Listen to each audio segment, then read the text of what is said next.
a balloon and its content have a mass m and is moving up with an acceleration a।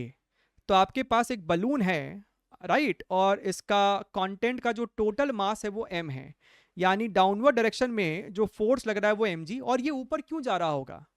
Buoyancy ना, बॉइंट force, और वो बॉइंट force लगता है balloon के volume के वजह से। तो बॉइंट फोर्स ऊपर लग रहा है और इसके वजह से ये आपको ऊपर जा रहा है विद एन एक्सेलरेशन ए। तो हम लोग एक इक्वेशन यहां पे लिख पा रहे थे, that is your F B minus M G is equal to mass into acceleration. फिर हमको बोला कि आपने आपने इस बलून प्लस इसका जो भी एलिमेंट है, मान लीजिए कि एलिमेंट में से आपने कुछ m मास रिमूव कर दिया, आपने यहां से m मास रिमूव कर दिया, तो अब इस सिस्टम का मास बचा m माइनस m।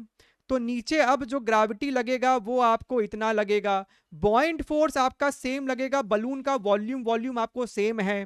तो अब हमसे कहता है कि एक्सेलरेशन हो गया है आपको अपवर्ड डायरेक्शन में 3a टाइम्स, ये आपको हो गया है 3a। ठीक है सर, तो हम लोग यहाँ पे इक्वेशन लिखेंगे कि अपना buoyant force minus m into gravity is equal to m into 3 times acceleration. हमसे इस पूरे प्रश्न में पता है क्या पूछा है? हमसे पूछ रहा है कि भैया आप वो मास जो निकाले हो वो मास की वैल्यू क्या है, the mass that must be release from the content so that the balloon moves up with acceleration 3a।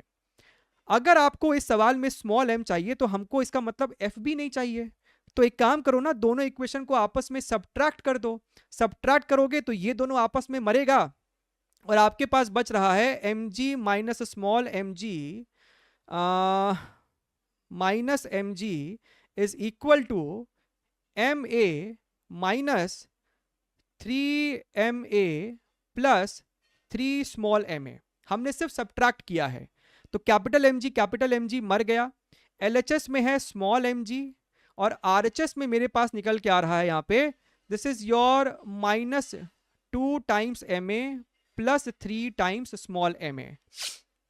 ठीक है, तो भाई साहब हम लोग इसको लिख सकते थे 2 times ma is equal to m gravity plus 3a, यानी कि sir m is equal to 2 times ma divided by 3a plus gravity.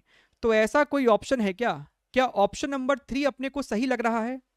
देख के बताना, क्या ऑप्शन नंबर 3 सही लग रहा है? राइट